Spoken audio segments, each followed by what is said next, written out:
자, 해법문학의 맨 처음에 이 부분 키워드 체크라고 써 있죠. 키워드는 이 작품을 통해서 우리가 확인해야 될 가장 중요한 부분이다라고 뽑아놓은 거야. 그래서 첫 번째 보면 고려의 구군세태 고뇌 가지문이고요. 늙음에 대한 한탄 달관적이 나지문이고 봄날의 예상 다정가가 다지문의 키워드란 말이야. 자, 밑에 잠깐만 읽어볼게. 키워드를 읽으면서 어려운 단어를 체크해보자. 자, 그럼 어려운 단어를 체크하는데 파란색 형광펜 혹시 있어요? 파란색 형광펜이 있으면 파란색 형광펜으로 표시를 한번 해주는 거야. 달관이 좀 어려운 것 같아요. 그럼 달관에다 이렇게. 됐죠? 이제 달관 쪽에다 파란색 형광펜을 쳤단 말이야. 알겠지? 자, 그런데 여기서 하나 또 주의할 게 뭐가 있냐면 밑에 잠깐 읽어보면 키워드를 읽으면서 어려운 단어를 체크해보자 라고 했는데 어휘가 주는 의미나 느낌을 통해 배울 작품에 대한 이미지를 떠올려 본다 이렇게 나왔고 뒤에 어려운 단어는 사전을 찾을 준비를 하자 이렇게 써있죠. 됐지? 요거는 별표를 빨간색으로 한번 땅 쳐주자. 어려운 단어는 사전 찾을 준비를 하자. 그죠? 그럼 여러분들은 메모지에다 그냥 그렇게 써. 어려운 단어는 사전 찾을 준비 딱 쓰고 거기다 별표 살짝 이렇게. 됐죠? 그래서 어려운 단어는 사전 찾을 준비를 하는데 이 표현이 굉장히 중요한 표현인데 요 옆에다가 한번 써볼게요.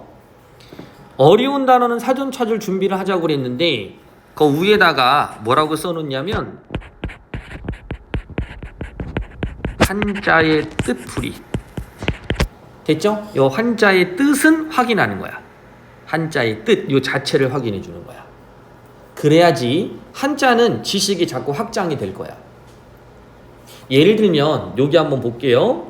고려의 구군이 쇠퇴했다라는 표현을 썼을 때 우리가 이런 표현으로 내가 바꿔볼게. 내신 문제를 낼게요.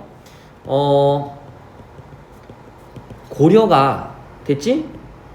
정치, 경제적으로 약해졌기 때문에 이렇게 표현을 썼어. 됐지? 정치, 경제도 약해졌다. 자, 그러면 고려의 구군이 쇠퇴했다라는 말을 썼을 때 정치, 경제적으로 약해졌다라는 말이 맞을까요? 틀릴까요? 요걸 생각해 보는 거예요. 그런데 이상하게 고려의 구군? 요것에 대한 정답을 찾으려고 보니 이 구군이라는 단어가 정확하게 잘 안 들어온단 말이야. 이해 갔나요? 그러면 이 구군이라는 것도 무엇인가를 찾아야 되거든요. 그러면 요건 메모를 한번 잠깐 해보세요.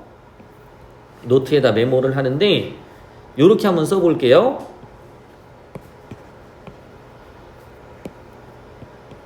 노트에다가 흥망이 유수하니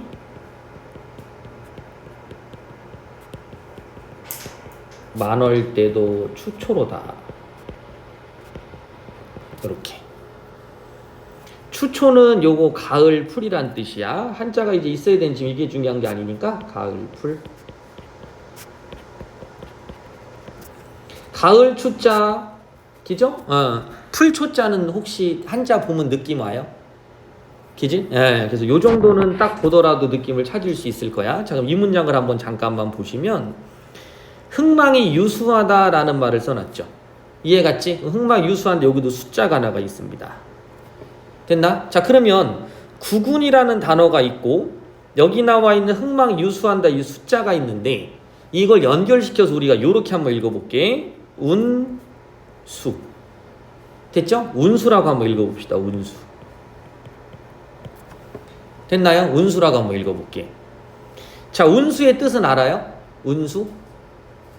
여러분 혹시 요번에 좀 운이 안 좋은 것 같아? 이런 표현 쓰죠. 그래서 요 운수라는 것은 하늘이 정해놓은 운명과 같은 거야. 이해 갔니? 하늘이 정해놓은 뭐와 같다? 운명과 같아. 그래서 우리가 이제 구군이라는 단어를 한번 찾으면 우리가 이런 부분을 찾을 수 있지. 운명이라는 것은 정해져 있는 건데 나라의 운명이 점점 어떻게 되고 있다? 쇠퇴해가고 있는 거니까 나라가 망해가는 걸 알 수 있죠. 자, 그런데 문제가 뭐냐면 요 구절에 한번 출제가 된 적이 있었어. 알겠지? 여기에 이런 표현이 등장했던 거지. 이 부분에 운명론적 태도가 맞냐라고 물어본 거야. 이해 갔니? 그런데 문제는 뭐냐면 아이들이 요 단어에 대한 해석을 잘 못했던 거지. 이해갔지? 그럼 우리가 이제 유수라는 단어는 유는 있다라는 뜻이야. 유는 있다. 무엇이냐면 운수가 있다 이 뜻이야. 됐죠? 운수가 있다라는 건 뭐냐면 운명. 바로 말하면 흥하고 망하는 것이 알겠지? 운명으로 정해져 있다. 됐죠? 그래서 이걸 운명론적 태도라고 볼 수가 있다라는 거지. 이렇게. 됐니? 예. 그럼 우리가 어떤 문장 하나를 읽었을 때 그 문장에 담겨 있는 글자 하나가 중요할 수도 있지만 그 글자 안에 요 운수의 수라는 글자 안에 이만큼의 내용이 담겨 있었던 거야. 그러니까 어떻게 본다면 하나의 글이 있어. 이렇게 하나의 글이 있는데 그 안에 단어든 문장이든 그 안을 들어가면 또 다른 그 글과 연결되는 또 다른 글들이 이렇게 나올 수 있다는 거지. 됐지? 이게 배경 지식이야. 오케이? 그럼 모르는 한자나 모르는 구절이 많으면 많을수록 너희들은 이런 부분들에 대한 배경 지식이 어떻다? 그렇지, 부족하다는 뜻이야. 이해간다? 그래서 이런 부분들을 자꾸 넓혀줘야 돼. 이해간? 이걸 넓히다 보면 여러분들이 공부하는 방식을 점점 배우게 될 거거든요. 근데 이걸 모르다 보면 나중에 문제가 막 생기게 된다고. 이해갔지? 우리가 이제 단어를 한번 좀 생각해 보면 혹시 너희들 글을 읽었을 때 한자 같은 거 나오면 사전 찾아서 한자의 뜻도 좀 공부하는 편이냐? 거의 안 하죠. 그냥 문맥으로만 맞추잖아. 그러다 보니까 이런 구절들의 문제가 좀 생긴단 말이야. 그럼 너희들 혹시 이런 단어 들어본 적 있니? 견, 강, 부, 회. 들어본 적 있어요? 들어본 적 없어? 들어본 적은 있어? 요 경강부회라는 말을 써준 이유는 이 경강부회라는 말을 들어는 봤는데 뜻으로 잘 매칭이 안 되는 거야. 왜냐하면 글자를 우리가 많이 쓰는 글자들이 아니라 이해가니? 많이 쓰는 글자가 아니라 임식하지 못하는 글자들로 결합이 되어 있거든. 그러니까 임식이 많이 되는 글자들로 결합이 되면 지금처럼 뜻은 잘 몰라도 이해는 해. 이해 갔나요? 이 견자가 너희들 자동차 끌어내는 거 있죠. 그 무슨 차라고 불러? 그렇지, 견인차. 그러니까 견인차. 강이라는 거는 강하다라는 뜻이야. 그러면 강하게 끌었다 이런 뜻이거든요. 부라는 거는 붙였다라는 뜻이야. 너희들 혹시 요 단어 아나 모르겠다. 부합하다 무슨 뜻이야? 딱 들어맞다. 됐지? 이때 회는 안건을 뜻해. 어떤 생각 같은 거. 그러면 이런 뜻이겠네. 어떠한 생각을, 됐지? 어떠한 의견을 강하게 끌어다가 붙여버렸다. 그러니까 어떤 이야기들이 자연스럽게 이어지는 게 아니라 강하게 끌어다 붙여야 되는 이유는 뭐 때문일까? 그렇지. 그 서로의 의견이 맞지 않으니까 그걸 갖다가 붙여버리는 거야. 그럼 논리에 어떻다? 어긋나다 이런 뜻이야. 그러면 이런 경강부회라는 글자를 그냥 내가 읽고 정리하는 게 중요한 게 아니라 한자의 뜻을 갖다 놓고 내가 조합을 시켜야 돼. 근데 선생님, 그러면 끌견자도 그냥 외워야 되는 거 아닌가요? 아니지. 견자를 우리가 뭐라고 생각하는 거야? 그렇지, 견인차를 생각하는 거지. 그래서 초등학교 책 같은 거 보면 경강부회 해놓고 옆에다가 견인차 같은 거 이렇게 그림 그려놓는 거 있어. 그럼 되게 유치하다고 생각을 하지만 이게 이미지 기억으로 남을 수가 있는 거라고. 이해 갔나요? 그래서 견강부회 이런 식으로. 됐죠? 그러면 이제 의미들이 좀 눈에 막 들어오게 될 거야.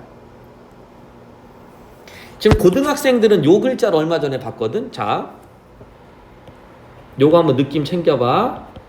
도와 행화는 석양리에 피어있다. 됐니? 그럼 아이들한테 이제 물어. 석양리 할 때 이 석양리의 리가 무슨 뜻이야? 그럼 어떤 애들은 이거를 장소라고 생각하는 애도 있어. 선생님, 석양리가 석양리라는 장소 아닌가요? 아니면 어떤 애들은 그냥 석양이니까 뭐 석양 쪽에 피었나 이런 느낌으로 갈 수도 있단 말이야. 됐니? 그런데 지역이라는 리자를 쓸 때는 여기에 있는 한자를 쓰지 않는다라는 게 아이들이 느낌으로 알기는 알아. 그러면 이 피라는 게, 리라는 게 무슨 뜻이냐? 혹시 이런 단어 들어봤니? 표리부동? 들어본 적 있어? 표리부동? 표자는 무슨 표자냐면 겉표자야. 리는 무슨 리자냐면 속리자야. 겉과 속이 같지 않다. 이해 갔니? 그럼 석양리 할 때 이 리자가 같은 리자라면 뭐라고 해석하면 돼? 그렇지. 석양 속에 피어 있다. 그러니까 만약에 너희들이 이 한자 공부를 지금 견강부에 하듯이 했었다면 이해갔니? 이런 글을 읽을 때 지식이 그냥 묶여져 버리는 거야. 자연스럽게. 그래서 어휘력이 중요한 이유가 이것 때문이야. 그래서 우리가 진도를 지금 빨리 안 나갈 거야. 빨리 안 나가고 집에서 애상이라는 단어도 찾아볼 거야. 그지 너희들이? 그럼 애는 쓸쓸하다는데 상은 도대체 무슨 뜻일까? 그래서 얼마 전에 이런 문제가 있었단 말이야. 삶의 애환을 드러냈다.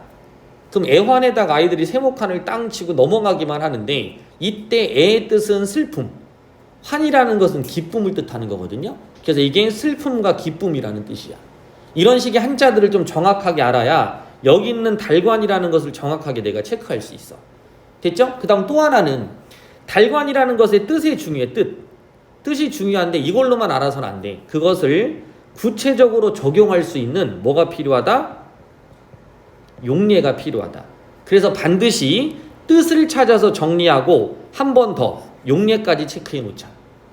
알아듣겠지? 이해갔지? 그래서 이게 어휘 공부하는 방식이다. 요 과정을 빼면 안 된다. 선생님이 요거는 지금 너희들 코팅해 준 거 있죠? 그거처럼 표로 해갖고 나눠줄 거야. 왜? 야, 한자 모르는 건 다 이렇게 찾아봐. 맨 처음에 네이버 들어가서 글자 찾고 글자의 한자의 뜻까지 한번 읽어보고 그것에 해당하는 용례까지 한번 찾아보고 알겠니? 모든 단어를 다 그렇게 할 수는 없지만 요런 정도의 단어 정도는 해줄 필요가 있겠죠.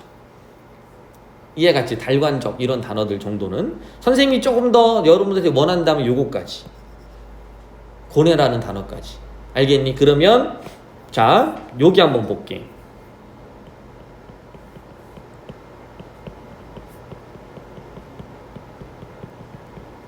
여기 있는 번뇌 보이지? 여기 있는 고뇌 보이나? 비슷한 글자들이 이렇게 쓰이는 거 있죠. 됐니? 그럼 이런 느낌들이 아마 자꾸 들어올 거야. 됐죠? 그래서 우선 한자어 공부하는 방식 요거를 이런 식으로 체크를 한번 해서 앞으로 모르는 어휘들은 이런 식으로 정리를 하자. 이해가요? 자, 그럼 오른쪽에 핵심 정리 가 있죠? 가. 됐니? 가 부분에 혹시 모르는 거 있으면 파란색으로 형광펜 한번 쳐봅시다. 가 부분에서 여기서 이제 하나를 더 생각하고 들어가는 거야. 내가 지금 가 부분을 읽고 있는데 이 가 부분을 읽을 때 우리의 목적은 지금 고등학교 1학년 중간고사 내신 시험이란 말이야. 너희가 지금 중3이지만 고1 내신을 어떻게 하면 잘 볼까라고 생각하고 시험을 우리가 치를 건데 공부를 할 건데 내가 이 부분을 읽을 때 됐지? 학교에서 이 부분을 시험 문제로 만약에 출제를 한다면 됐나요? 나 이거 개념은 좀 잘 모르겠어. 라는 게 혹시 있는지 체크를 한번 해보는 거지. 이해갔지? 자, 예를 든다. 자, 수필의 특성 알아? 수필의 특성을 나 5개 이상을 안다. 왜냐면 선택지가 5개니까. 5개 이상은 알아야 될 거 아니야. 그지? 나 수필의 특성을 5개 이상 안다. 또는 소설의 특성을 5개 이상 안다. 그죠? 뭐 이런 것들이 눈에 들어오는 것처럼 여기도 볼게. 평시조가 뭐지? 라고 하면 평시조가 뭐야? 잘 안 들어올 거야. 그지? 그러면 너희들이 이런 것도 표시를 살짝 한번 해놔봐. 알겠지? 요 갈래의 개념 같은 것도 내가 정리는 또 해줄 거니까. 근데 고등학교 때도요, 요런 시험 문제가 혹시 나오나요? 네, 나와요. 갈래상의 특징에 대한 문제들이 전체적으로 뭐 한 학기에 하나씩은 꼭 나온다고 보시면 돼요. 그래서 이런 부분도 표시해 주시고 만약에 나한테 코멘트를 남기면 선생님 저는요 평시조나 뭐 이런 거 나오면 갈래상의 특징 같은 걸 하나도 모르겠어요. 한번 정립을 좀 하고 싶어요. 이렇게 남겨주셔야 돼. 이거는 언젠가는 한번 정리를 해야 되는 부분이기 때문에. 알아듣겠죠? 이건 프린트 내가 또 주긴 할 겁니다. 그래서 어쨌든 평시조 이런 것도 표시해 주셔도 되고 그 다음 뭐 표시했어요 혹시? 우국적? 우의적? 이런 거 표시했나요? 우의적은 표시 안 했나요? 오케이. 우의적의 뜻이 뭐죠? 그럼 이게 이렇게 생각하는 거야? 자, 이 기회에 우리가 어휘 공부를 여태까지 이렇게 안 해왔었어. 그치? 그러니까 지금부터라도 내가 조금이라도 다르게 생각하는 글자가 있을까라고 생각을 하면서 이제 다시 시작하지 뭐. 모르는 건 다 표시해놓고 지금부터 다 찾자. 그래서 뭐 풍자도 찾자, 우의도 찾자, 우국도 찾자 이렇게 들어가셔도 돼요. 진도는 빨리 안 나갈 거니까. 알아듣겠니? 그래서 풍자 같은 경우도 요번 중학교는 그렇지만 고등학교에는 시험에 출제가 됐고요. 다음 중 이것과 성격이 비슷한 시를 찾아라. 이런 식으로. 됐죠? 우의적이라는 건 옆에다 한번 써볼까요? 간접적이라고 생각하시면 돼요. 간접적.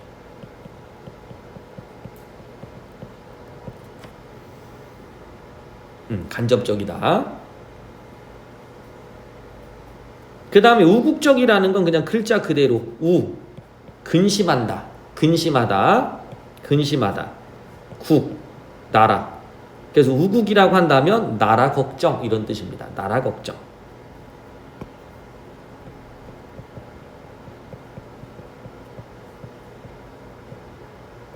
이렇게. 이런 건 그냥 어휘 정도로 생각하시면 돼요. 요거는 개념으로 보시면 되고요. 그것도 개념으로 보시면 되고요. 이거 당연히 개념이겠지. 그래서 오른쪽에 보면 개념은 까먹지 않게 암기가 필요한 부분이야. 이해가니? 그래서 어려운 개념들은 프렉으로 표시해서 오른쪽에다 붙여두는 거야. 알겠니? 그러면 이 부분에서 우리가 이제 좀 어려운 게 요거 있지, 지금 설명한 거. 이해 갔나요? 그래서 여기 구군에다가 동그라미를 아까 쳤었잖아? 그지? 포스트잇 한번 잠깐만, 플래그로 좀 써놓으면 나중에 개념들이 눈에서 계속 보일 거야. 그럼 안 까먹게 되거든? 이제 그것만 너희들이 체크를 좀 해주시면 좀 더 나을 거고. 참 이런 얘기를 하는 이유는 요번에 이제 시험 보면서 하루 전날에 최종 정리할 때 이야기 해주는 것도 시험에 들어가서 틀려오는 친구들이 생각보다 많더라고. 근데 그게 왜 그러냐면 듣기는 듣는데 이걸 흘려들을 수밖에 없는 거야. 자기는 집중한다고 듣는 거지만 실제는 흘려듣는 상태가 돼버리거든. 그 다음 또 하나는 정보를 시험 보기 전에 벼락치기를 하다 보니까 많이 넣잖아. 그지? 그러다 보니까 이게 자연스럽게 떠오르는 것들이 부족해지는 거야. 평소에 자꾸 이렇게 지식을 내 머릿속에 잠깐 남겨놓는 역할을 좀 하더라도, 그런 어떤 습관을 좀 들이더라도 생각보다는 여러분들이 아는 단어들이 많이 늘어날 거라는 얘기지. 해법문학 필 때마다 이제 거기 써있는 구군이라든지 운명이라는 단어들이 계속 보이겠죠. 그지? 그럼 그 부분을 한 번 정도만 펴봐도 내가 이렇게 한자 공부하는 방식을 적어놨던 것도 보일 거란 말이야. 이해가니? 그럼 이런 것들을 자꾸 봐주시는 게 여러분들이 공부를 했을 때 실력이 좋아지는 방법 중에 하나. 한 번에 완벽하게 끝내는 것보다는 덜 완벽하더라도 반복을 하는 게 중요하다고 생각하거든, 나는. 그 다음 실제 그렇게 해보니까 점수대들이 더 탄탄해지기도 하고. 이해 갔죠? 그래서 첫 번째 우리가 키워드 체크하면서 대체 같이 알아본 게 바로 이 어휘에 대한 부분까지. 특히 여기 3번도 한번 같이 볼게. 3번도 같이 한번 보시면 모르는 어휘는 처음에는 무조건 외운다는 느낌으로, 이해하는 것보다는 외운다는 느낌으로 공부를 해주시고 그 다음에 나름대로 오래 기억할 수 있는 방법을 선택해 주는 게 좋아. 알아듣겠지? 오래 기억할 수 있는 방법. 여기서도 이제 우리가 잠깐 여담을 한번 하면 EBS 영상을 내가 한번 보여줄 건데요. EBS에 이런 일이 있었어. 한 7명 정도의 대학생들을 데려왔어요. 한 명은 스탠포드 공대 합격한 친구, 서울대 합격한 친구 이렇게. 그 다음에 어떤 중학교 학생들 2학년 친구들 모아놓고 단어를 100개 정도 줘요. 그리고 이제 암기를 시키는 거야. 암기를 다 한 다음에 여러분들이 암기한 거를 적어내세요 라고 했단 말이야. 당연히 누가 더 많겠니? 그렇지, 대학생들이 훨씬 더 많겠지. 대학도 잘 갔고 아는 것도 많고 많이 또 공부를 했었으니까. 자, 그래서 한 2배 차이가 났던 것 같아. 이렇게 암기한 개수 차이가. 자, 그런데 이게 중요한 게 아니라 신기한 게 뭐냐면 여기 있는 7명의 친구들이 서로 일면식이 없던 친구들이거든요. 그런데 정답을 적는 방식이 동일하다는 거예요. 암기하고 100개를 암기하고 나서 보여주고 나서 단어를 적으세요 했는데 어떻게 일면식이 없는 사람들이 그 답지를 적는 방법이 동일하냐. 이해가요? 동일한 선생님한테 배운 것도 아니고 동일한 지역 사람도 아닌데 어떻게 답지를 적는 방식이 규정해 준 것도 아니야. 동일할까? 한 명은 그냥 이렇게 적었어. 중학생들은 그냥 이렇게 막 적고 이렇게 그냥 쭉 적었는데 얘는 3개, 2개, 5개, 2개? 그 다음 맨 이렇게 가다가 한 명은 표를 이렇게 나눠요. 위에다가 운동기구, 부엌, 거실 그렇게 써놓고 거기에 관련되어 있는 단어를 쭉 적은 거야. 무슨 뜻이야? 100개의 단어를 외울 때 지금 내가 읽고 있는 단어들이 어디와 관계 있는 거라는 기준을 세워서 분류를 하는 거야. 이해 갔나? 근데 이 방식이 이 사람들이 동일했다는 거야. 이게 신기한 거지, 그지? 그래서 이 방식을 요 중학생들한테 그대로 알려줘요. 그리고 너희도 분류를 하면서 한번 외워봐라. 그랬더니 처음에 외웠던 개수 있죠. 그 개수보다 전부 다 상승을 한 거야. 이해가요? 근데 더 신기한 친구는 뭐 EBS에서 나오진 않는데 그래프를 좀 자세히 들여다보니까 신기한 애가 한 명 있더라고. 요렇게 됐던 그래프야 이게. 이해가니 학생 1, 학생 2, 학생 3 이렇게. 그런데 요 방법을 알려주니까 얘네들이 이렇게 올라갔어. 안 올라간 애도 있지만 근데 밑에 있던 애가 갑자기 요 위에까지 올라온 친구 하나가 있더라고. 이건 뭐야? 여태까지 공부의 방식을 몰랐던 거지 머리는 엄청 좋았던 친구라는 거지. 이해 갔나요? 그러니까 너희들도 아마 이런 잠재력이 있을 수도 있어.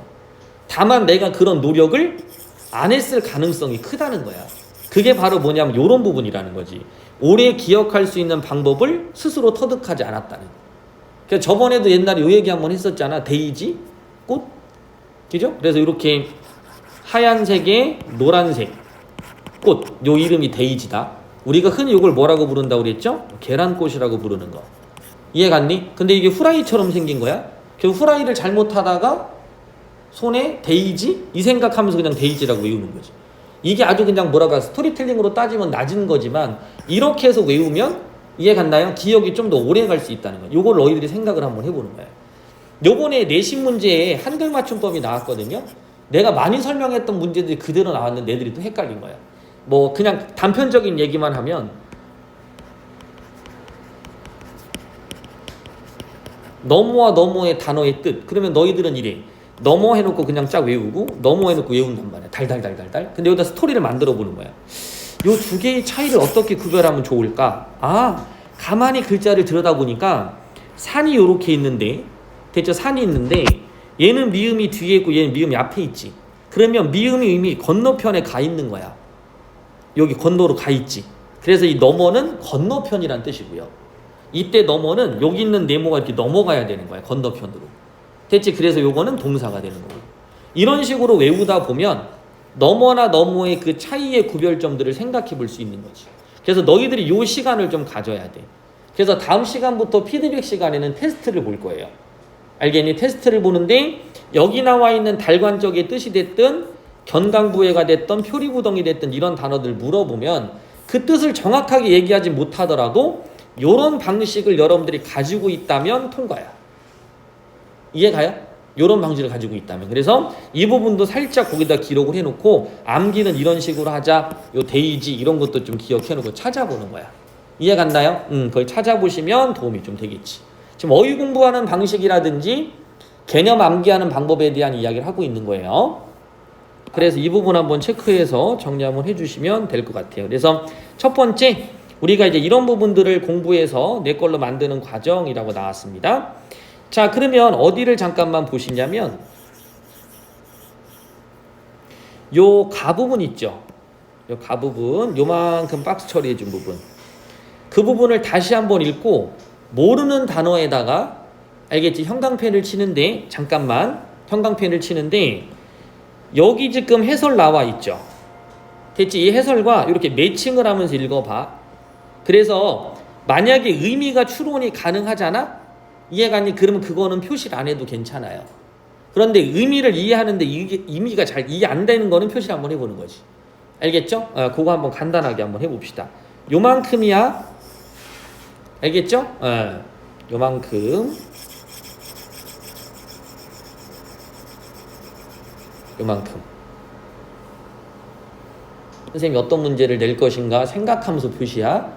요거 내면 나 모를 것 같아. 아, 그럼 이거 표시해놔야지. 그지? 이렇게 생각하면서 읽어주시면 돼요. 칠판에다 한번 읽어줄 테니까 어떻게 읽는지 한번 살펴봐봐. 알았지? 자, 그래 선생님이 분명히 이 부분 읽으라고 했던 거 기억나 지금? 그죠? 그런데 너희가 문제 냈을 때 요렇게 변명하는 친구가 있더라. 어떤 변명을 하냐면 선생님 이거 읽으라고 그래서요. 저는요 요 파란 글씨 있지? 요 초록색 예? 요거까지 읽으라고 한지는 몰랐어요 라는 친구도 있어. 너희들한테 지금 물어본 게 회한이라는 단어. 요거 파란색 표시한 사람 손 들어봐. 회한도 안 했구나. 회한의 뜻이 뭐야? 회한. 거기 없어? 여기 회한. 보이지? 요 회한. 보여? 보여 이거? 표시했니? 안 했지? 뜻은 아니? 뭐 대충 알 수도 있죠. 뭐 후에 뭐 이런 느낌, 그죠? 자, 요 지사의 뜻은 요 지사가 한 번은 출제가 된 적이 있는데 이런 희생과 관련해서 문제가 나왔었거든요. 근데 애들은 애국지사? 애국지사가 희생적 이미지는 아니지 않나? 이렇게 생각했던 애들이 있어. 그냥 단순히 나라에 대한 충성심 이렇게 생각하니까. 근데 너희가 지금 사전 찾아서 나오지만 제 몸을 바쳐 일하려는 뜻을 가진 사람이잖아. 개인적인 것보다는 뭐를? 그렇지, 사회적인 걸 더 많이 생각하는. 이해가니? 그러니까 이런 부분들이 약간은 멸사봉공? 요런 느낌이야. 개인적인 것을 없애고 공적인 것을 세우는. 알겠니? 그러니까 요런 느낌이기 때문에 여러분들이 한 번 정도 단어 이런 것들까지 표시를 해줬어야 돼. 이해 갔지? 그래서 형광펜을 한번 파란색을 꺼내서 다시 한번 거기다 표시를 한번 해줘보자. 우국지사를 띄우고 그 다음에 회한 한번 해주시고, 특히 이런 부분들은 아까 내가 출제됐다라고 얘기해준 부분이 있죠? 그것까지 같이 기록을 해주시는 거야. 됐니? 네, 그렇게 해주시면 되겠지.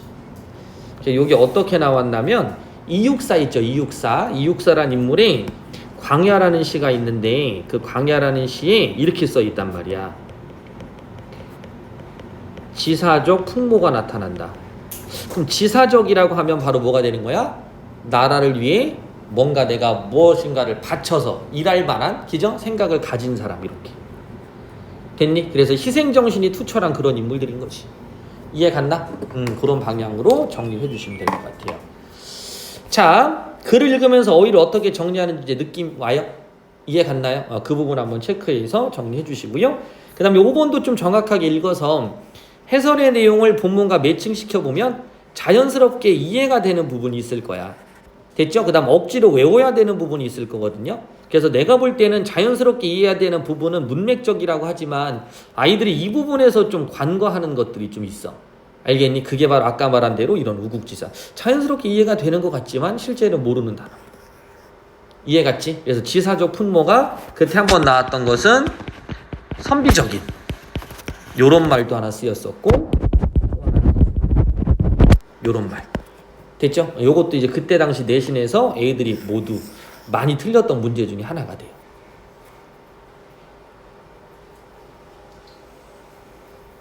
됐니? 네. 자, 그 다음에 8번도 어휘 쪽과 관련이 있기 때문에 같이 한번 얘기를 할게요. 그래서 사전을 찾아 공부할 때 한자의 뜻을 확인하는 습관을 기르자. 됐죠? 네, 그게 바로 어휘가 이해의 척도다. 됐죠? 모든 글의 이해의 척도다. 척도? 척도가 정확하게 뭘까? 이게 또 찾아오는 거야.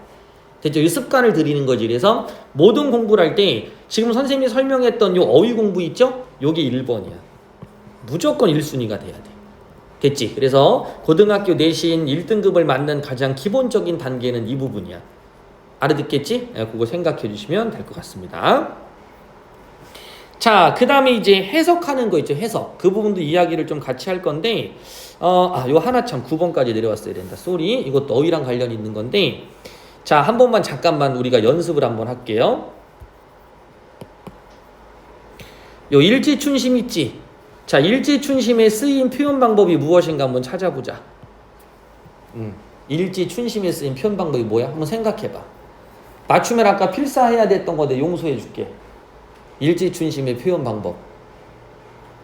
일지춘심 뭐지? 일지춘심.